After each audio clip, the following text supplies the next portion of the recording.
volta com o nosso programa Espaço Cidadão, na TV União, a TV do Cidadão. E mandando um abraço aqui para telespectadores que já estão nos acompanhando, né? Um abraço para Marco Polo, Adriana Rodrigues da Silva e também o Araújo, né? Obrigado pela audiência de vocês. E Léo Ximenes também ligado com a gente aqui ao vivo no nosso programa Espaço Cidadão na TV União e também pelo Instagram, @RobsonCidadão, né?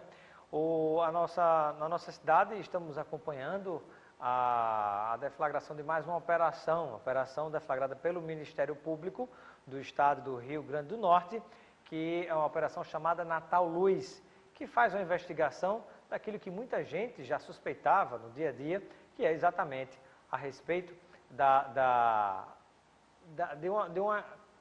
de acordo com o que coloca o Ministério Público, uma quadrilha instalada na CESUR, né, desviando recursos públicos da iluminação.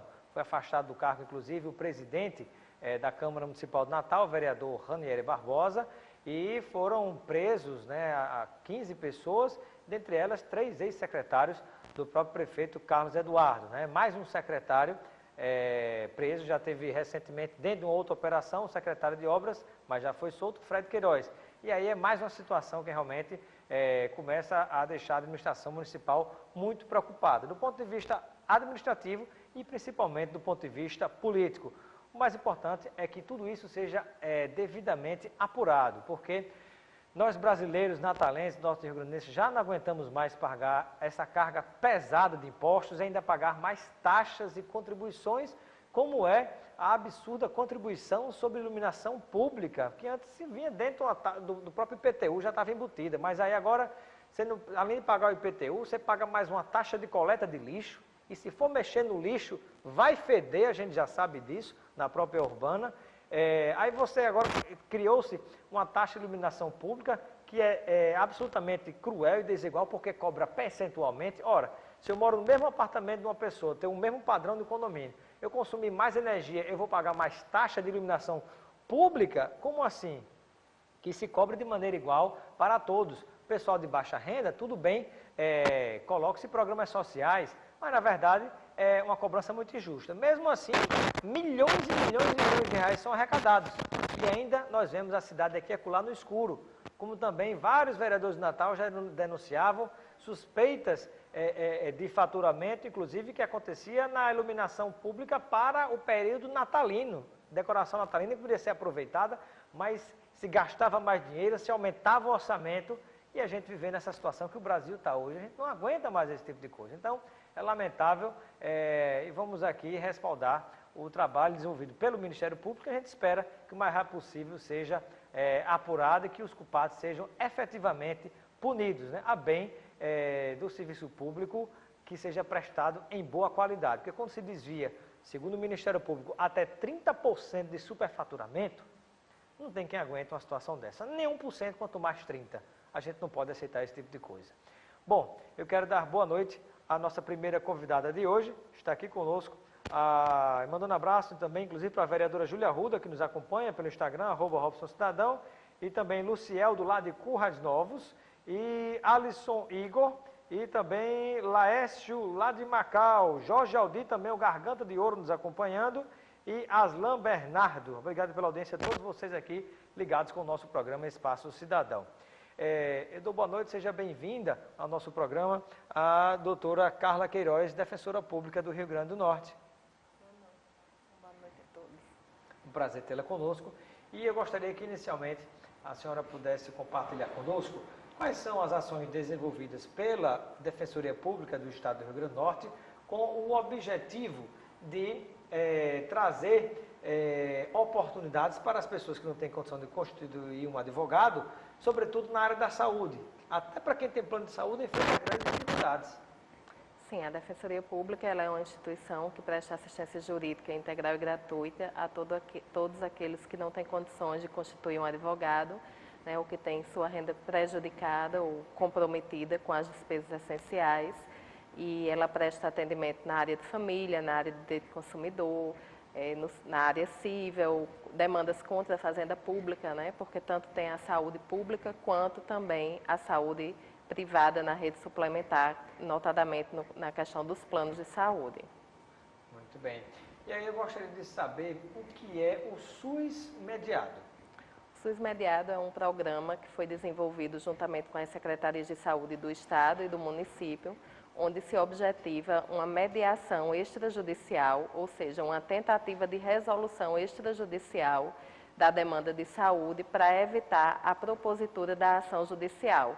Então, todas as terças-feiras, o programa ele funciona com técnicos das secretarias de saúde lá na Defensoria, onde o técnico faz o atendimento direto ao cidadão, verifica qual é o tipo de demanda, qual é o tipo de medicamento, qual é o tipo de procedimento cirúrgico, o tipo de exame e a possibilidade de atendimento daquele cidadão pela rede SUS. Porque muitas vezes o médico prescreve um determinado medicamento, mas existe outro medicamento disponível na rede e que é possível a substituição mediante a autorização do médico, do paciente. Então, o técnico da secretaria ele faz essa intermediação e isso evita a judicialização. Em outras situações, notadamente nos casos de procedimentos e exames, algumas vezes a pessoa está há muito tempo na fila de espera e aquela situação dele se agravou, o problema de saúde, e ele precisa de uma reavaliação técnica. E essa reavaliação faz com que o grau de risco dele, entendo aumentado, com que ele venha a ser atendido prioritariamente. Então, o SUS mediado, ele tenta evitar a judicialização das demandas de saúde e também racionalizar, à medida em que busca integrar o cidadão dentro das prestações que estão disponibilizadas pela rede pública de saúde. Muitas vezes, inclusive, doutora Cláudia, se observava que a quantidade de pessoas que entravam na justiça com pedido de internação, de algum exame que não foi autorizado, alguma cirurgia, sobretudo em momentos de emergência, a gente observava que gerava um excesso de ações, até para pedir prótese também se entrava na justiça, às vezes até dando margem a outras interpretações, como gerou denúncias há tempos atrás de juízes e médicos que às vezes receitavam aquilo que nem era de certo modo necessário, podia se atender de outra forma, mas chegava a decisão judicial, tinha que se cumprir imediatamente. Imagine que às vezes prejudicava todo um orçamento da prefeitura, de Natal, de qualquer outro município, ou mesmo prejudicava o orçamento do próprio governo do estado diante daquilo que estava planejado, mas mudava o foco do orçamento para atender essas demandas judiciais. Sim, na verdade o técnico ele dá esse aparato, né? Porque o juiz, o defensor, o promotor, ele não tem o conhecimento técnico-científico na área da medicina, né? Então o técnico da secretaria ele dá essas possibilidades de substituição, né? Ou ele indica quais são as possibilidades que o SUS traz. E aí o defensor ele oficia o médico, né? Questionando por que não pode utilizar aquela prótese que está disponível na rede ou qual é a diferença entre aquilo que está disponível na rede SUS, nos protocolos, e aquela prescrição. Porque existem algumas situações onde, por exemplo, no caso de medicamentos, né, existem algumas situações excepcionais onde o paciente já fez uso dos medicamentos que estão disponíveis no SUS, mas por alguma peculiaridade ele precisa de um medicamento que não está nas listas, né? Então, mas isso aí hoje tem que ser devidamente justificado e o aparato técnico das secretarias ajuda bastante nisso. Às vezes o medicamento toma, de repente, a disponibilidade de 100 dipironas, que poderia atender muita gente. Mas, enfim, cada caso é um caso. Manda um abraço aqui para nossos telespectadores que interagem com a gente através do Instagram, @RobsonCidadão, e também pelo WhatsApp, 999229519. Um abraço para Fábio Santos, Marcone Medeiros, Cláudia Nancy, Sidney Martins, ligado com a gente, Laércio de Macau, obrigado pela audiência, Paulo Rodrigues, Gilberto Gomes, e também, sabe quem está nos assistindo? O defensor público Clístenes Gadelha, obrigado pela audiência, e a Patrícia Santos também. Eu pergunto à doutora Cláudia, quais são as principais reclamações das pessoas que têm plano de saúde que recorrem à Defensoria Pública, né? É até curioso essa pergunta, porque, como eu falei no início, a Defensoria Pública atende aquelas pessoas que não têm condição de constituir, de pagar um advogado, né? E, teoricamente, essas pessoas não teriam condição de pagar plano de saúde, mas alguns deles têm um preço mais acessível, mais popular, mas, do mesmo modo, geram muita necessidade de procedimento na Justiça ou na Defensoria Pública. Isso, principalmente porque os planos eles costumam muito alegar a chamada doença pré-existente, né, para negar a autorização de exames, de procedimentos cirúrgicos. Então, a busca ela sempre ocorre nesse sentido, inclusive em situações de urgência e emergência, onde não existe a carência, e eles costumam também alegar muito essa necessidade de cumprimento do prazo de carência para internações. Então, essas são as principais demandas. A exigência de carência para internações de urgência ou casos de emergência e a alegativa de doenças pré-existentes. Muito bem. Mandando um abraço aqui, deixa eu ver. Um abraço para a Lúcia, nossa telespectadora, que está em Lagoa Nova nos acompanhando. Obrigado pela sua audiência no nosso programa Espaço Cidadão. Temos aqui a pergunta de Daniele, que está nos acompanhando em Ponta Negra. Ela gostaria de saber da doutora Cláudia se existe algum custo, mesmo não pagando advogado, para entrar com um pedido na Defensoria Pública. Não. O processo 100% é integralmente gratuito, né? Integralmente gratuito. E eu faço a pergunta, eu acho que muita gente, às vezes até se espanta quando entra na justiça com algumas questões, onde, mesmo a gente pagando o funcionamento do judiciário através dos impostos que a gente recolhe, muitas pessoas ficam assombradas quando de repente entra com ação na justiça e perde, por exemplo, aí vem aquela história de custas processuais e a pessoa de repente já teve um custo com o advogado, tem que pagar a própria justiça também.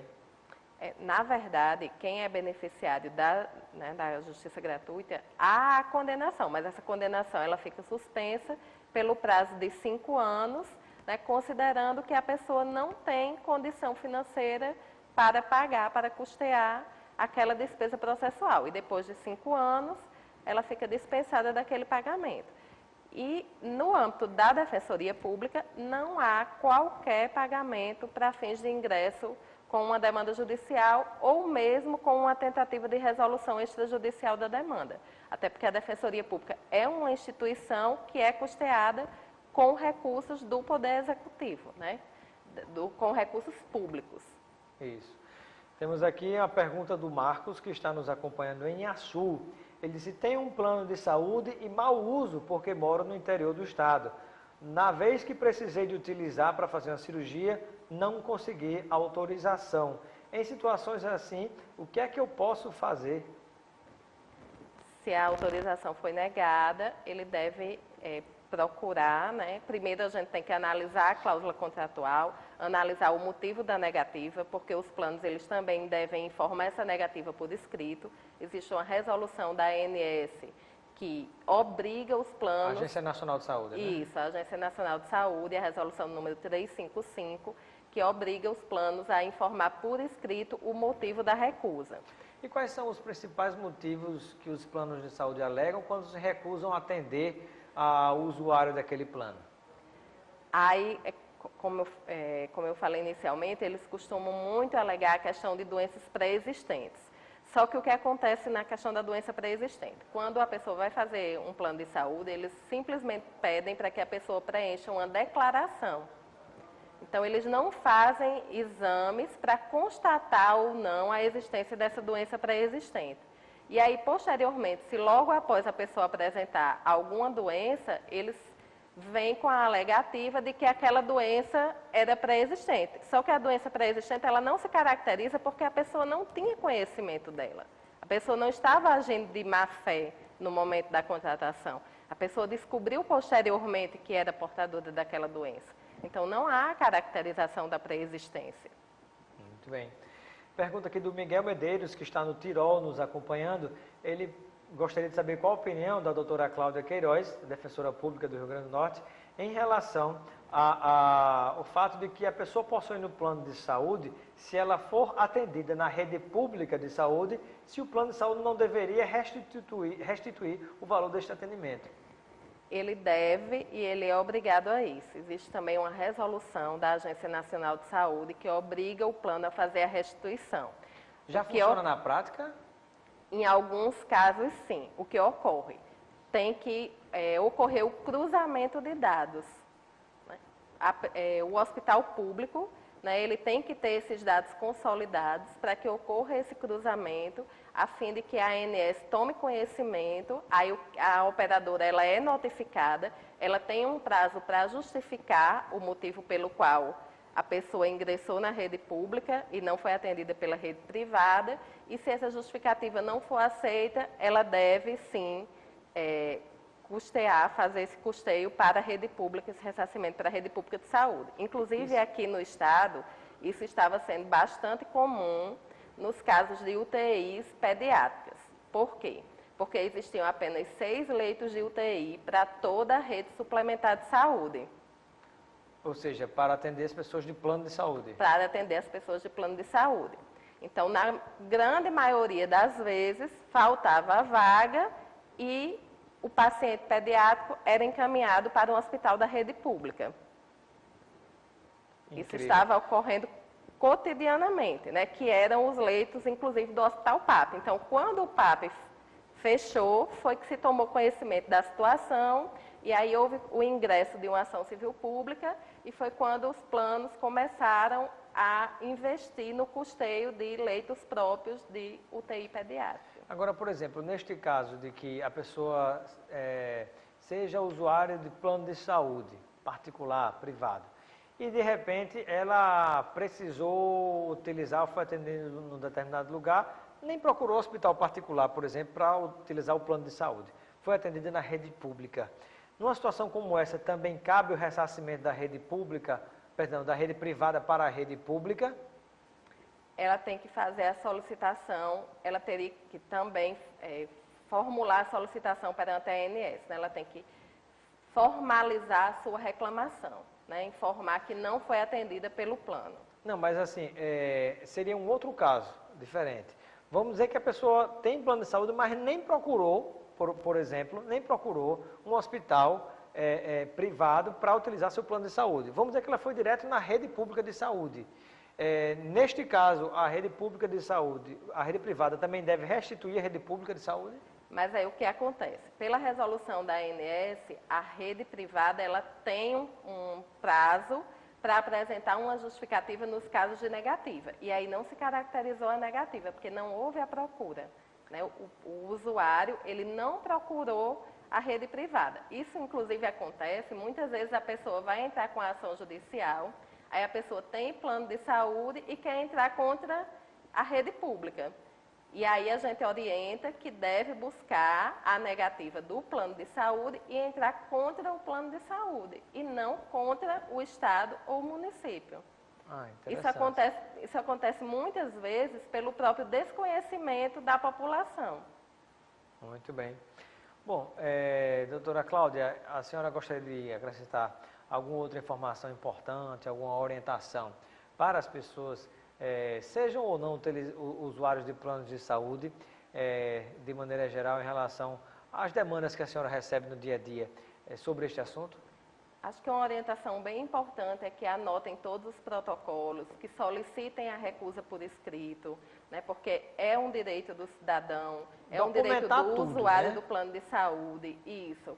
Fazer todas as solicitações para que tenha meios de provar o seu direito, né, e, acima de tudo, buscar judicializar quando houver a negativa, ou, se precisar fazer uso da rede pública, fazer a reclamação perante a ANS para que a ANS tome conhecimento de que a rede privada negou esse atendimento, né, que o plano de saúde negou o atendimento, para que venha a buscar esse ressarcimento para a rede pública de saúde.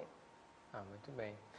Bom, eu quero agradecer a participação da nossa primeira convidada de hoje, a doutora Cláudia Queiroz, que é defensora pública do Estado do Rio Grande do Norte e atua também na área de defesa do consumidor, e neste caso específico falamos sobre alguns problemas, algumas problemáticas na área da saúde e de planos de saúde. Doutora Cláudia, muito obrigado pela sua presença. Nós que agradecemos e gostaria de deixar o endereço lá da Defensoria. Onde fica a Defensoria em Natal, por exemplo? O núcleo do primeiro atendimento fica na Avenida Senador Salgado Filho, número 2868, bairro de Lagoa Nova. Pertinho da Arena das Dunas. Isso, vizinho a Potiguar Honda, antes da Igreja Assembleia de Deus. Muito bem. E no interior do Rio Grande do Norte, onde existe núcleo da Defensoria Pública? Mossoró, Açu, Parnamirim, Ceará-Mirim, Pau dos Ferros, Nova Cruz. São os principais. Muito bem. Muito bem. Mas, obrigado pela sua presença. Eu quero lembrar que daqui a pouquinho vamos conversar com a doutora Gilca da Mata, que é promotora do meio ambiente, e com ela vamos tratar do assunto do plano diretor. Antes, lembrando a você, nosso telespectador, sobre a nossa água mineral Esterbom. Ester muito bom, Ester bom demais. Esterbom, que você vai encontrar produtos como água mineral, o gelo, né, que você precisa muitas vezes para a sua festa, para fazer alguma recepção em casa, ou precisou de gelo em casa mesmo, o gelo em cubo vai encontrar lá na Esterbom, nas lojas da Esterbom. Também sabe o que mais? Sorvete, a fabricação da própria casquinha do sorvete que a Esterbom faz e fornece até para vários outros estados do Brasil, e também a polpa de fruta, o picolé, tudo isso que é produto nosso, é produto do Rio Grande do Norte, a Esterbom. Nós vamos a um breve intervalo e daqui a pouquinho a gente volta com o assunto de plano diretor e a promotora Gilca da Mata. Até já.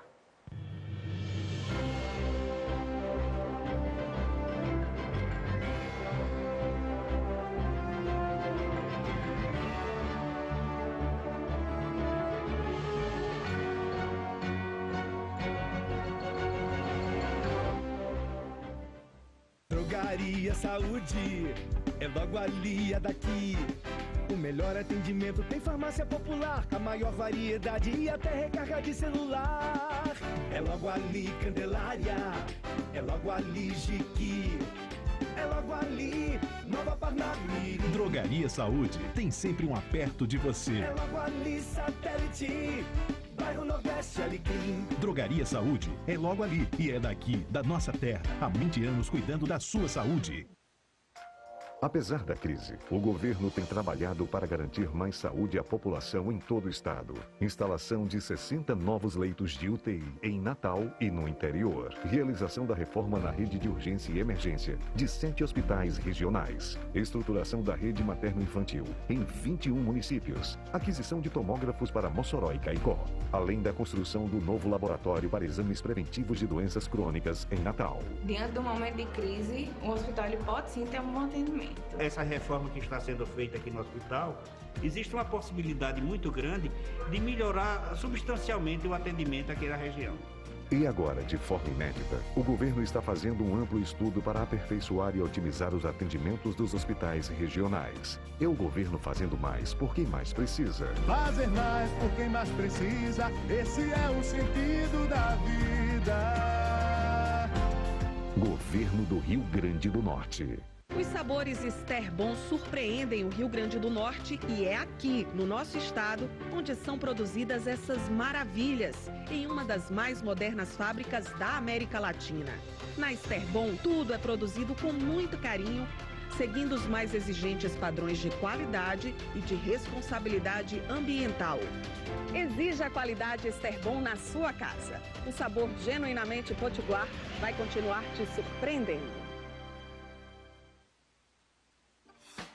Novo Posto Integração. A experiência de 15 anos de atendimento, agora com a qualidade testada e aprovada Petrobras. Aberto 24 horas. O Novo Posto Integração possui o selo verde. É mais espaço, conforto e respeito ao meio ambiente. Loja de conveniência BR Mania. Troca de óleo Lubrax, novo diesel S50, borracharia e check-up de 18 itens. Tudo isso aceitando cartões de crédito. Novo Posto Integração. Candelária, esquina da Prudente com a Integração. Especializada em exames diversos a cirurgias de alta complexidade. A Clínica de Olhos Santa Beatriz possui estacionamento privativo, confortáveis instalações, tecnologia de ponta e a melhor equipe médica para cuidar dos seus olhos. Clínica de Olhos Santa Beatriz. Seus olhos como você nunca viu.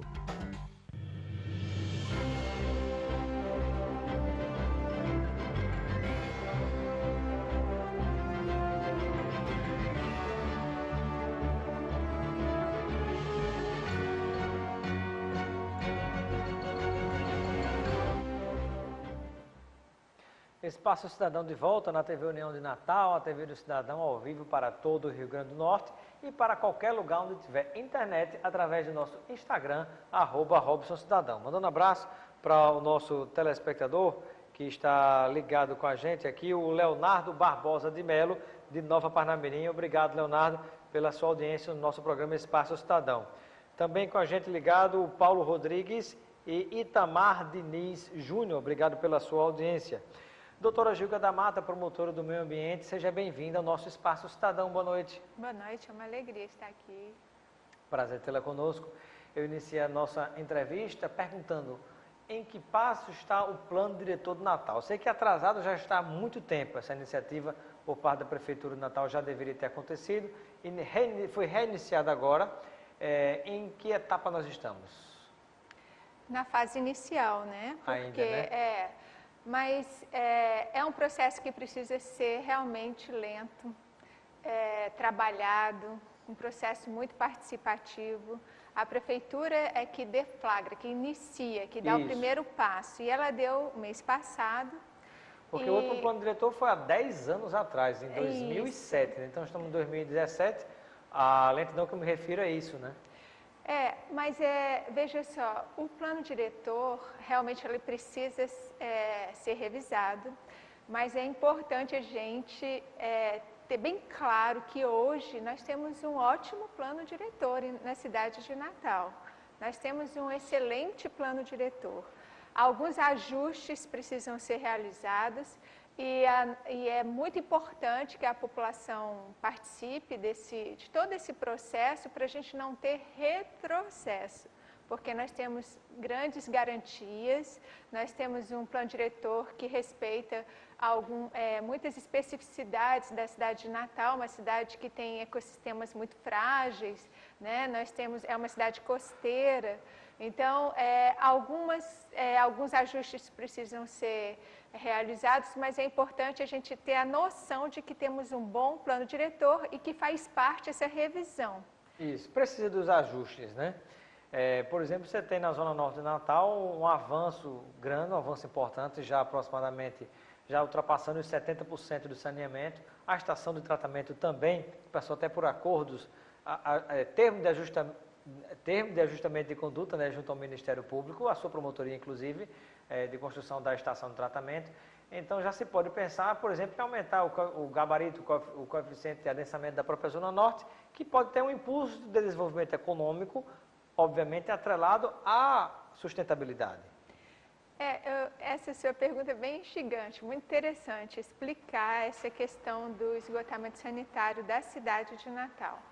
Mas antes, se você me permitir, eu gostaria de falar um pouquinho o que é o plano diretor, né? Porque às vezes as pessoas, plano diretor, e às vezes é uma oportunidade a gente poder esclarecer. O plano diretor é uma lei, né? Uma lei municipal, e ela vai possibilitar, né, que a cidade cumpra as suas principais funções. Quais são as principais funções de uma cidade?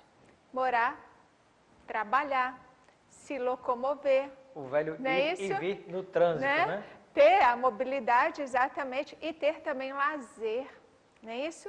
Então, a ideia é que a gente tenha uma lei que possibilite todas essas funções da cidade de uma maneira sustentável, que garanta o bem-estar, né, da população atual e da população futura.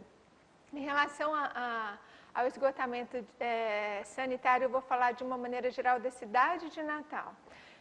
Hoje a gente tem, todo mundo sabe, né, há obras em todos os lugares em razão do esgotamento sanitário, mas é muito importante falar que os estudos, né, porque essas verbas, elas estão sendo pleiteadas, né, foram pleiteadas já há muito tempo. E os eu estudos... me recordo que já participei de campanhas há muito tempo, inclusive aqui em até Natal, conosco, em Candelária, com vocês também, de coleta de assinatura pelo saneamento básico da cidade de Natal, né? Pela melhoria da água. Há cerca de 15 anos aproximadamente. Ora, 15 anos, tem um pouco mais do que isso. É muito importante esclarecer o seguinte, que os estudos ambientais que subsidiaram todos esses projetos que estão sendo executados agora, eles são estudos de 10 anos atrás, né? Normalmente as obras de engenharia são obras para se durar 20 anos. Então nós já estamos com déficit, na verdade, são mais de 10 anos, são estudos, nós estamos em 2017, esses estudos foram de 2010, então nós já estamos mais ou menos como se fosse assim, no final de projeto, como se em obras de engenharia. Então, não necessariamente a gente vai ter essa possibilidade de aumentar tanto a densidade quanto se pensa que se pode, né? Para o que aconteceu com Ponta Negra? Mas a questão não é que aumentar tanto a densidade de uma maneira que não seja possível tecnicamente, mas na verdade a Zona Norte não dá para ficar como ela está, estagnada, estacionada, sem poder crescer verticalmente, sem poder adensar mais a sua região, já que pelo menos o equipamento importante, que é o saneamento básico, está chegando. Então, por que não permitir que haja também do lado de lá um crescimento, né? Com sustentabilidade. Você sabe quantos... porque muita gente pensa que não pode crescer a Zona Norte. Hoje, os prédios na Zona Norte podem ser erguidos até 22 andares. É uma densidade muito boa, excelente. Entendeu? Assim, o ideal é que a gente cresça com infraestrutura, isso é um princípio básico, isso, né? O saneamento básico é uma infraestrutura importante. Importante, e a Zona Norte vai realmente, hoje ela já pode ter uma construção de prédios de até 22 andares. Em qualquer área. Né? Então, é importante que as pessoas sejam esclarecidas disso. A Zona Norte não está estagnada por causa do plano diretor. Muita gente pensa e se coloca muito hoje, por exemplo, essa perspectiva. Eu fiz hoje uma entrevista sobre esse assunto, inclusive, com o presidente do Sindicato da Indústria da Construção Civil e, ao que me pareceu, há esse impedimento. É porque não há esse impedimento. O que há impedimento de alguns crescimentos em algumas zonas de proteção ambiental. Certo? A Zona Norte não é toda zona de proteção ambiental. Nós temos lá algumas zonas de proteção ambiental, como na Zona Sul, Leste, Oeste, temos também zonas de proteção ambiental.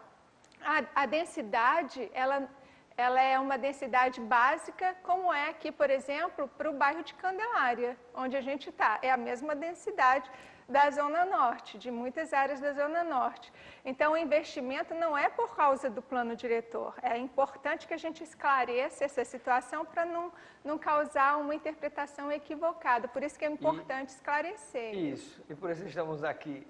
Eu pergunto à doutora Gil, falando em Candelária, inclusive, me ocorre uma pergunta. Parque das Colinas, com o saneamento executado, já pode ter liberação para construções? Sim. Com certeza. Inclusive já tem decisão judicial no sentido de que a CAERN tem que priorizar essa área. Essa decisão já está sendo descumprida, a gente está buscando cumprir essa decisão, já pedimos até bloqueio de bens para deixar isso aqui como prioridade, porque realmente é uma necessidade, né? O esgotamento sanitário aqui, principalmente aqui no Parque das Colinas, é muito próximo. E a vantagem do Parque das Colinas que, inclusive, como não tem ainda calçamento, facilita muito o trabalho, né? E toda a nossa região de Parque das Colinas e Candelária está sob um manancial que abastece aproximadamente 30 bairros de Natal, né? O lençol freático. Essa área aqui, que a gente está bem pertinho aqui, né? Perto do Parque da Cidade, porque o Parque da Cidade, só para se ter uma ideia, o subsolo de lá sai mais água do que a Lagoa do Jequi. É um subsolo extremamente importante, que abastece pelo menos 16 bairros da cidade de Natal. Então, o que acontece? A área do entorno precisa ser saneada com urgência para não chegar contaminantes do esgotamento sanitário nessa área, que é esse aquífero tão precioso, onde que se capta muita água da cidade. Muito bem. Doutora Gilca, o que é que a senhora poderia destacar como outro ponto importante a ser discutido e esclarecido para a população em relação ao plano diretor? Olha, na primeira audiência do plano diretor ficou deliberado que a CEMURB vai realizar um diagnóstico completo da cidade, Onde que tem, porque existe até um artigo do plano diretor que fala que a CEMURB tem que informar, né, exatamente como que andam os bairros, né, quais são os espaços mais disponíveis para construção, onde que já está saturado em razão, por exemplo, do esgotamento sanitário, com algum problema de drenagem. Então, na primeira audiência ficou consignado, ficou deliberado, inclusive, que em final de agosto a CEMURB vai fazer uma espécie de um seminário esclarecedor, que vai ser um levantamento, certo, geral, um diagnóstico mesmo, como se fosse um raio-x da cidade, dizendo o que pode, o que não pode, hoje, atualmente, com o plano diretor. Isso vai acontecer? Vai ser no final de agosto, como eles vão deste ano. Eles vão divulgar, foi isso que foi deliberado na audiência, então é muito importante que as pessoas participem. Só para você ter uma ideia, Robson, o plano diretor ele precisa ser conhecido, né, pela população. Quais são as dificuldades, por exemplo, de um determinado bairro, por que um determinado bairro enfrenta problemas de mobilidade, por que um outro determinado bairro enfrenta problema de abastecimento de água. Toda essa questão de infraestrutura, ela é importante para as pessoas, conhecendo seus problemas, deliberarem, olha, aqui eu quero crescer mais, aqui não, vamos parar um pouquinho. Então, é importante que as pessoas conheçam. Em várias cidades... até ele faço uma pergunta, né, antes, mandando um abraço aqui para Paulo RN, 78, está nos acompanhando, Alexandre Valcácio, Padre Vicente Neto, obrigado pela audiência. Eu lhe pergunto sobre isso, doutora Gilca, as pessoas estão tendo a noção da importância de participar, a consciência de participar e o que significará essa participação junto à construção do novo plano diretor ou não? Olha, começou o primeiro passo, a gente estava com, né, a CEMURB que promove, estava com o auditório bem cheio, mas é importante esclarecer que é um processo de vários passos. Então, às vezes as pessoas desanimam, não vão na segunda, não vão na terceira, às vezes é dia de trabalho também. Então, a proposta do Ministério Público, inclusive, que está sendo realizada em várias cidades, não só do Brasil, mas do mundo. Só para você ter uma ideia, eu trouxe, inclusive, disponibilizei para a CEMURB um exemplo que foi muito interessante na cidade de Cascais, em Portugal, que foi o seguinte, eles fizeram como se fosse assim, uma sala desse estúdio, com maquetes e situações, assim, como se fossem assim, os painéis, explicando os problemas de cada bairro em relação à mobilidade, existência de ciclovia, existência de áreas de proteção ambiental, potencialidades para crescer. Então, eles fizeram uma exposição e ficava aberta no final de semana, escolas, professores, pessoas iam para lá, eu mesma fui, presenciei, participei de excursões de escolas, de universidades. É importante a pessoa visualizar. Visualizar, por exemplo, eu moro na Candelária, então eu tenho problema de drenagem, então está lá visualizado, os problemas são esses. É interessante porque existe possibilidade de melhorias dos bairros, dos planos setoriais, por exemplo. Então, as pessoas precisam ser ativas no sentido de melhorar até questões assim, setoriais mesmo, praças, ponto de ônibus, sabe, ciclovias, mas para isso as pessoas precisam conhecer a sua cidade, o seu bairro. Então, essas exposições, elas são muito interessantes. Eu trouxe essa ideia, eu espero que a secretaria, a própria secretária, gostou da ideia, vai ver o que pode fazer, porque não é só ir numa audiência. Às vezes você está no trabalho, eu estou no trabalho, outra pessoa não tem condições de ir, mas chega no final de semana, um ponto como, por exemplo, o Parque das Cidades, ou então algum outro ponto, em várias zonas, né, da cidade, aí você pode falar, puxa vida, olha, meu bairro, eu tenho esse diagnóstico, eu tenho área de manguezal, eu tenho área de rio, eu tenho área de duna, mas aqui eu tenho uma área aqui que é interessante para se construir, para se fazer uma praça, esse tipo Gilca, de coisa. E está sendo utilizado de alguma maneira, por exemplo, as redes sociais, as mídias sociais, porque são um instrumento importante, até de repente para se promover enquetes, né? Porque as pessoas no dia a dia hoje estão ocupadas, tem, às vezes, até vontade de participar, mas há uma dificuldade de locomoção, de você ir até lá, de manifestar sua opinião.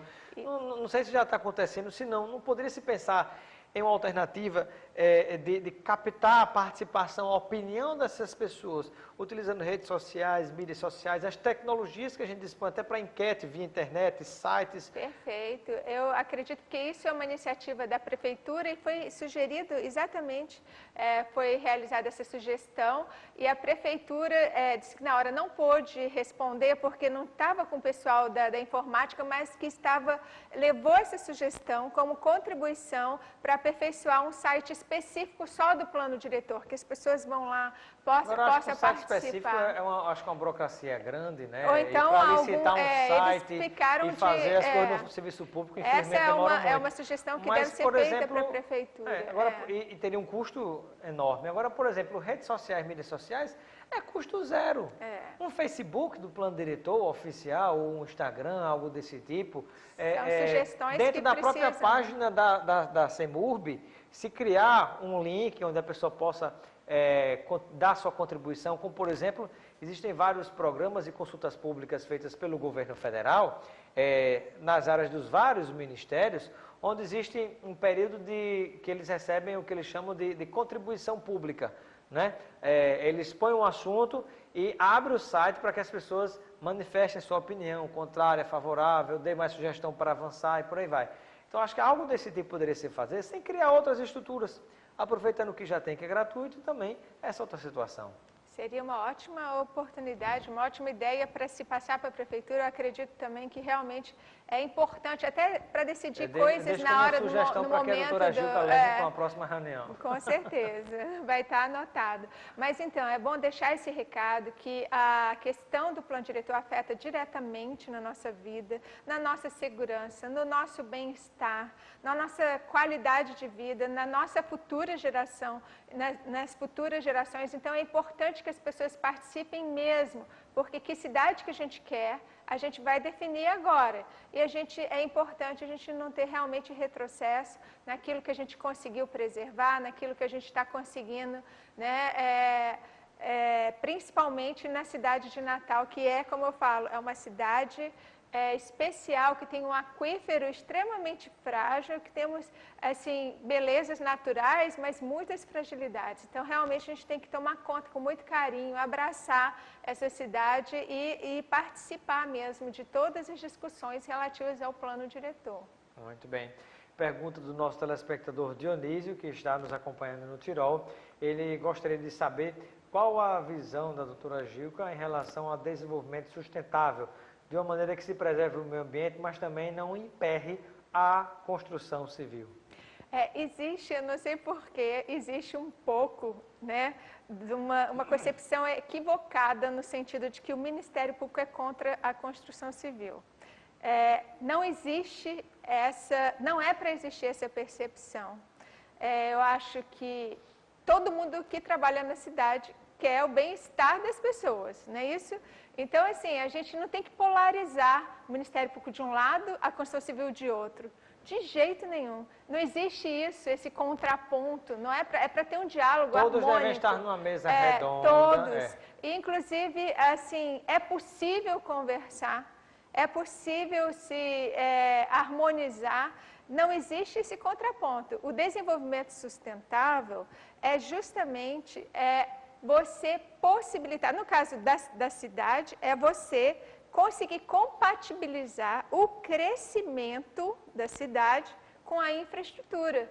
Olha só, para você ter uma ideia, eu hoje ajuizei uma ação civil pública, porque infelizmente nós temos aqui numa cidade que temos problemas seríssimos de drenagem.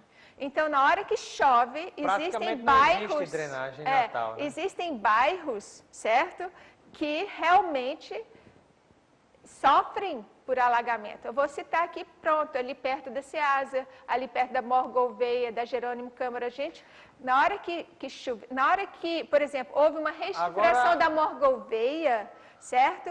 A população lá simplesmente sofreu todos os impactos negativos de uma falta de drenagem. Então, tem casa que sobe 2 metros de água.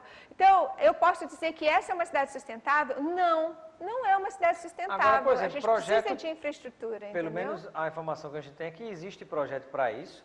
A Prefeitura de Natal recebeu dezenas de milhões de reais para executar uma obra que, segundo o próprio prefeito Carlos Eduardo dizia, era uma obra que iria acabar com os alagamentos de Natal, mas a obra já foi paralisada por vários motivos justificáveis ou injustificáveis, e me parece que agora está se retomando.